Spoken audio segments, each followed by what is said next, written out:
Everyone, welcome back to my channel ME biology. तो आज का हमारा टॉपिक है एवोल्यूशन ऑफ द सेल। इससे पहले हमने सेल थ्योरी कर लिया है, तो एवोल्यूशन ऑफ द सेल हम करेंगे पाथफाइंडर की बुक से। तो इसमें क्या लिखा हुआ कि जो फर्स्ट सेल आया था वो अराउंड 3.5 बिलियन ईयर्स को मिला था हमें। वो भी कहाँ पे, rich mixture of organic compound के रिच मिक्सचर से मिला था। और वो रिच मिक्सचर को हम क्या कहते हैं, प्रीबायोटिक सूप या फिर प्रीमोइडल सूप कहते हैं। तो वहाँ पे हमें मिला था। तो बेसिकली क्या हुआ था कि सेल कैसे, हम फर्स्ट सेल कैसे आया था, तो उसके लिए बहुत सारी थ्योरीज आई थी। तो जैसे कि हमारी थ्योरीज है, सब अलग अलग स्कॉलर्स ने, अलग अलग साइंटिस्ट ने अलग अलग थ्योरी दिया था कि फर्स्ट सेल कैसे आया है। तो उस टाइम पे जो सबसे पहले थ्योरी आई थी फर्स्ट सेल कैसे आया, उसके लिए थ्योरी ऑफ स्पेशल क्रिएशन, जिसको फादर सॉरस ने दिया था, उन्होंने इसको थ्योरी ऑफ क्रिएशनिज्म की भी थ्योरी इसको बोला था। तो उन्होंने क्या कहा था कि जो भी हमारे अर्थ में आज जो भी है, उन सब चीज़ों को बनने में सिर्फ 6 डेज लगा था और 6 दिन में सारा कुछ बन गया था। और 7 डे को उन्होंने कहा कि वो 7 डे हॉलीडे है और उसको गॉड्स डे का नाम दे दिया था।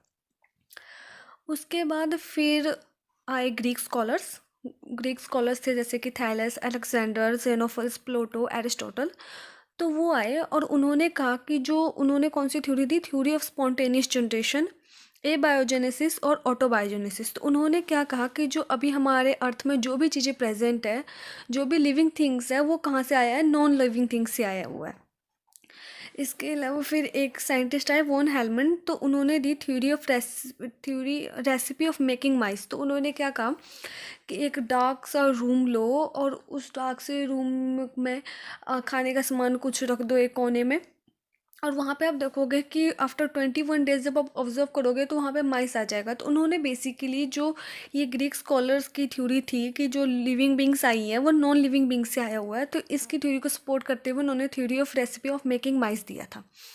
पर इन थ्योरी को कि जो भी लिविंग थिंग्स है वो नॉन लिविंग बींग से आया, इन थ्योरी को कुछ साइंटिस्ट आए, उन्होंने इन थ्योरीज को अपोज किया। जैसे कि सबसे पहले फ्रांसिस रेडिस एक्सपेरिमेंट आया, उन्होंने अराउंड 17th सेंचुरी में उन्होंने एक्सपेरिमेंट किया और इस एक्सपेरिमेंट को उन्होंने नाम दिया था जार फ्लैश एक्सपेरिमेंट। तो उन्होंने क्या किया कि एक जार लिया और उस जार का लिड नहीं लगाया और इसके बाद इसके अंदर कुछ फ्लैश रख दिया। तो उन्होंने ऐसे ही उन्होंने 3 जार ऐसे लिया, एक जार में लेड लगा दिया और एक जार में कुछ मसलिन का क्लॉथ रख दिया था और सब में फ्लैश डाल दिया।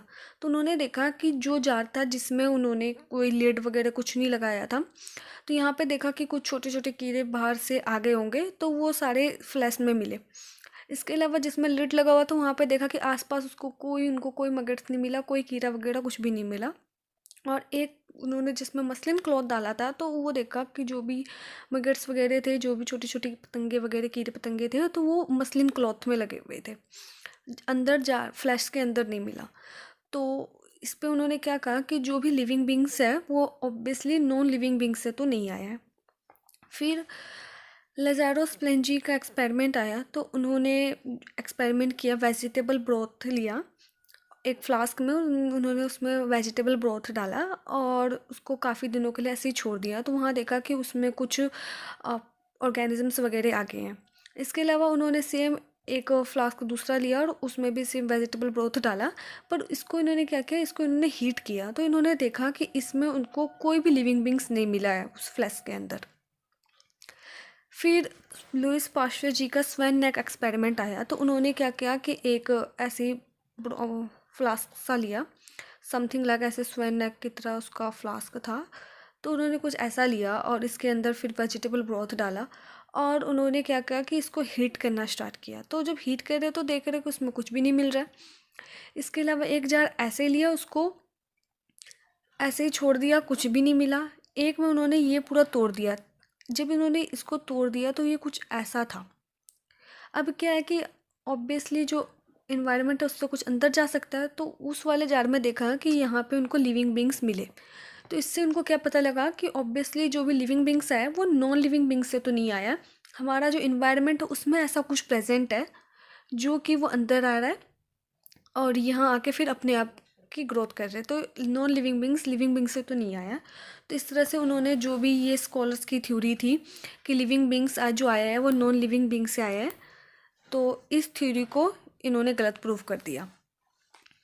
फिर आई हाँ, थ्योरी ऑफ पर्सपर्मिया। इसी टाइम पे कुछ अलग अलग साइंटिस्ट थे, वो अपनी अलग अलग थ्योरीज और देते जा रहे थे। तो जैसे आया थ्योरी ऑफ पर्सपर्मिया, जिसको हम कॉस्मोजोइक थ्योरी, स्पोर थ्योरी या इंटरस्टेलर थ्योरी या स्पोरोजोइक थ्योरी कहते हैं। तो ये थ्योरी आई।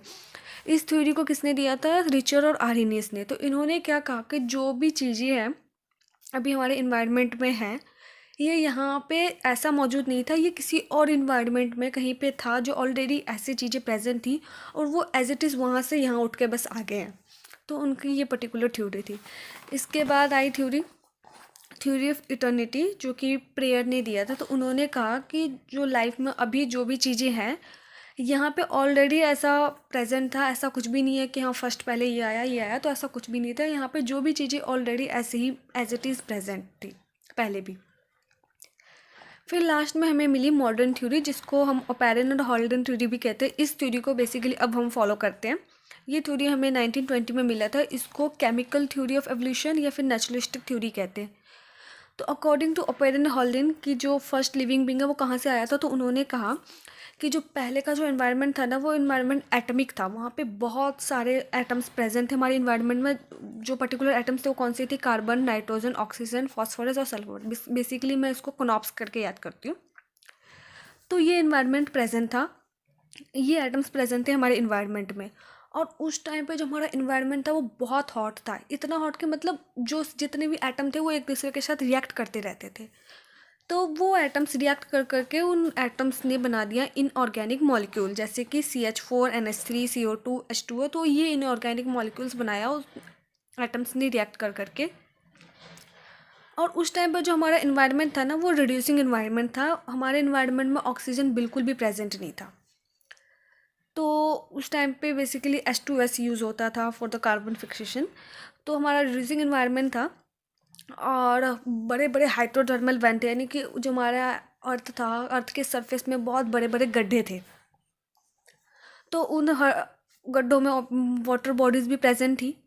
और काफ़ी वहाँ पे स्पार्किंग होती रहती थी, यूवी रेडिएशंस पहुँचते थे, काफ़ी लाइटनिंग होती थी जब। तो उन लाइटनिंग वगैरह के वजह से, और जो हॉट वाटर बॉडीज़ काफ़ी गर्म थी, तो वेपराइजेशन होता था वाटर का। तो वो वाटर का वेपराइजेशन हमारे अर्थ के हमारे अर्थ ऊपर मतलब बादलों तक पहुंचता था, स्काई तक रीच करता था। और उसके बाद फिर वेपर्स जो बनती थी, वो सारे वेपर्स इन ऑर्गेनिक मॉलिक्यूल्स के साथ रिएक्ट करके और धीरे धीरे वहाँ पे जाके कंडेंस होके फिर बारिश की फॉर्म में नीचे आके नीचे नीचे इन हाइड्रोथर्मल वेंट में आके वो सारी जो भी इनऑर्गेनिक मॉलिक्यूल्स है ये नीचे आके हाइड्रोथर्मिक वेंट में आ चुका था। यहाँ पे ऑब्वियसली यहाँ पे काफ़ी रिड्यूसिंग इन्वायरमेंट था, क्योंकि काफ़ी हॉट वाटर बॉडीज़ थी। तो वहाँ पे रिएक्शंस होता रहता था। और फिर सब जो भी इनऑर्गेनिक मॉलिक्यूल्स हैं उन्होंने रिएक्शन कर करके अमीनो एसिड्स बनाया, फैटी एसिड बनाने लगे, रिएक्शन करके ग्लिसरॉल, शुगर। तो ये चीज़ें बनने लगी। और फिर जो ऑर्गेनिक मॉलिक्यूल्स थी ना, इनकी पॉलिमराइजेशन होने लगी। जो हमारे जैसे अमीनो एसिड्स थी, तो इन्होंने प्रोटीन्स बना लिया। प्रोटीन, इसके अलावा शुगर मॉलिक्यूल डी से पॉलिमराइजेशन होकर DNA RNA कंटेंट बन गया।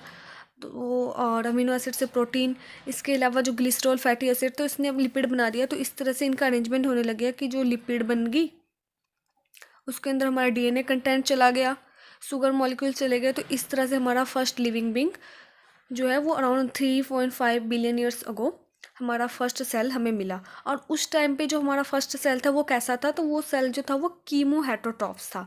मीन्स जो वो सेल था वो अपना खाना खुद नहीं बना पाता था, वो डिपेंडेंट था।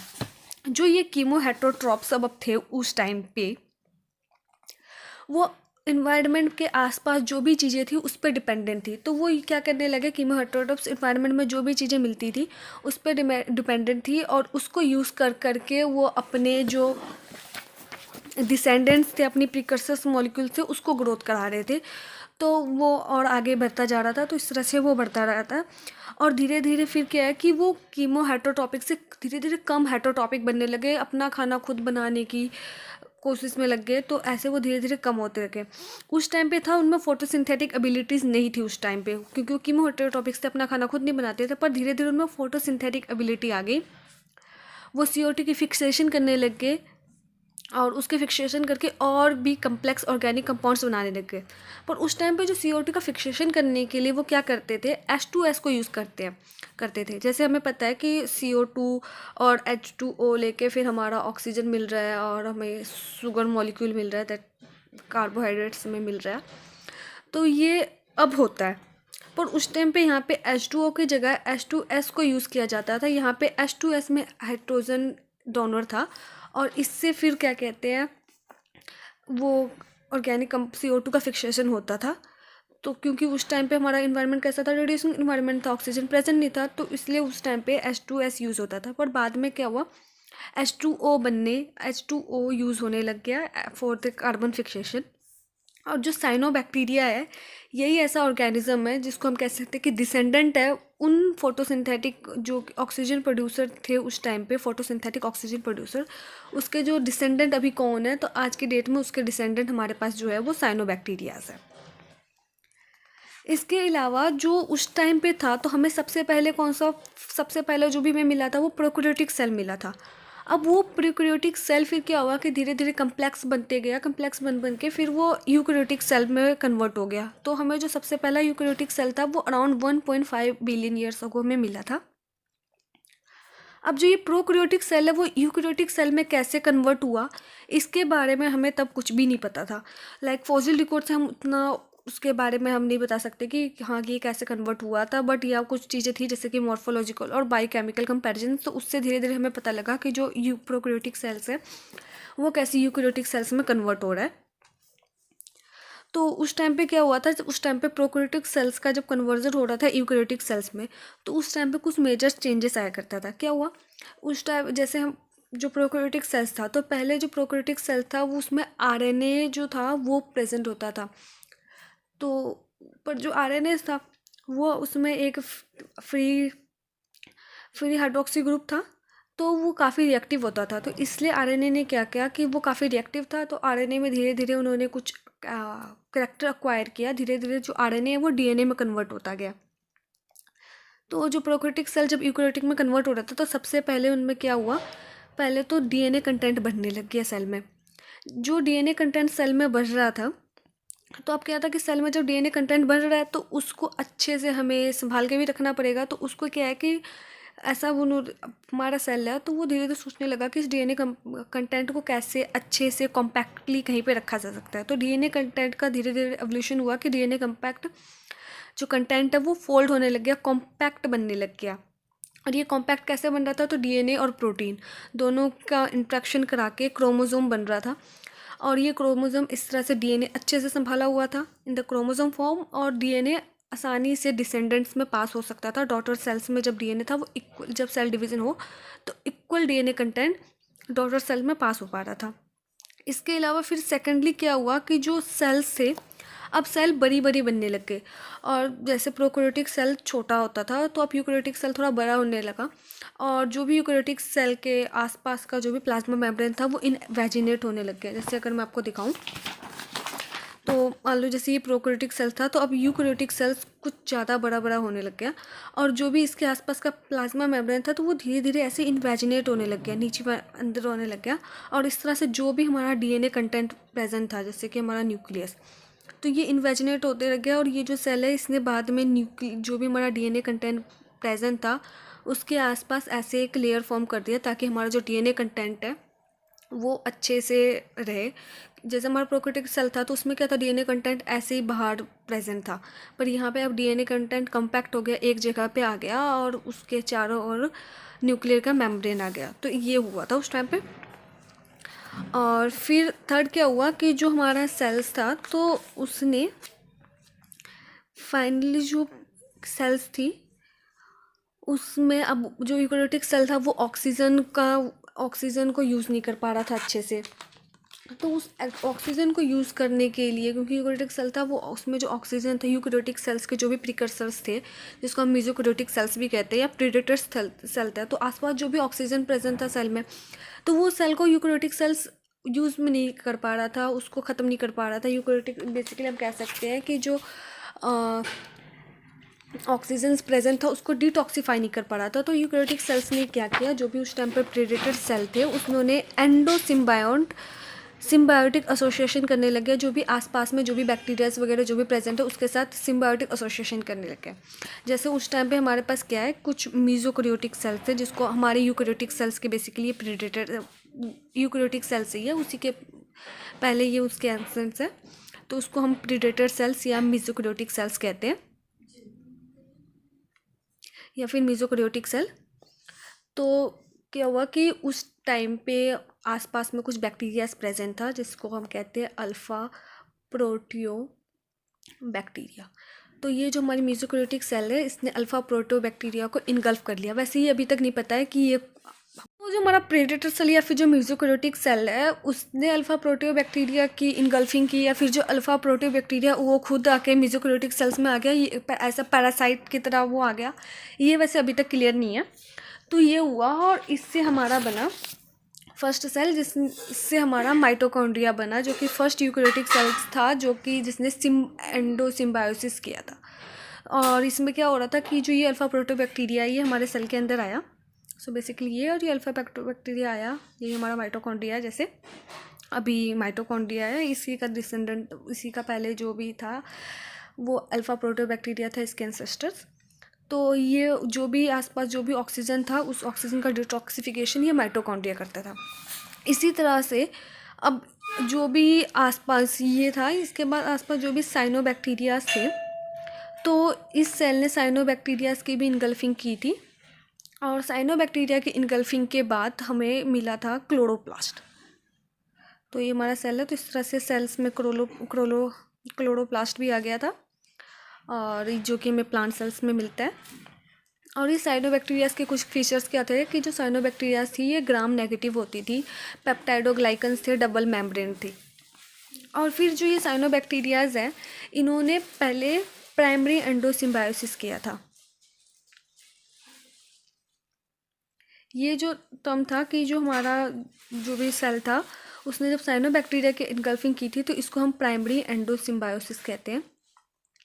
और फिर जो ये साइनोबैक्टीरिया मिली थी, इन साइनोबैक्टीरिया ने या तो इन्होंने अगर रेड एल्गी या फिर ग्रीन एल्गी की इनगल्फिंग करी।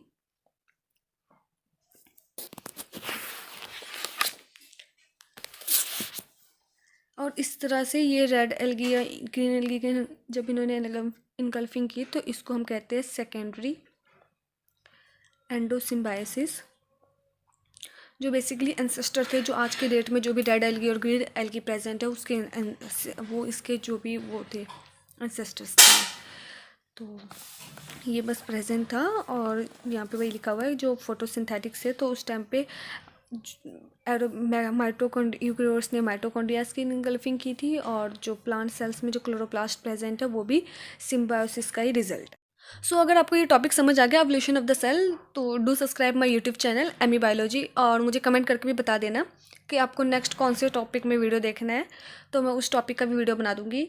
बाकी मैंने सोचा है क्योंकि अभी गेट का भी एग्ज़ाम आ रहा है और जून 2024 में CSR का एग्ज़ाम आ रहा है, तो ये मैं सेल बायोलॉजी पाथ फाइंडर की बुक से तो कंप्लीट करा दूँगी। इसके अलावा अगर आपको और कोई टॉपिक और कोई यूनिट पाथ फाइंडर की बुक से करना है तो वो भी बता देना, या फिर किसी और टॉपिक को समझना है तो कमेंट कर देना, मैं उसके रिगार्डिंग भी वीडियो बना दूँगी। So thank you.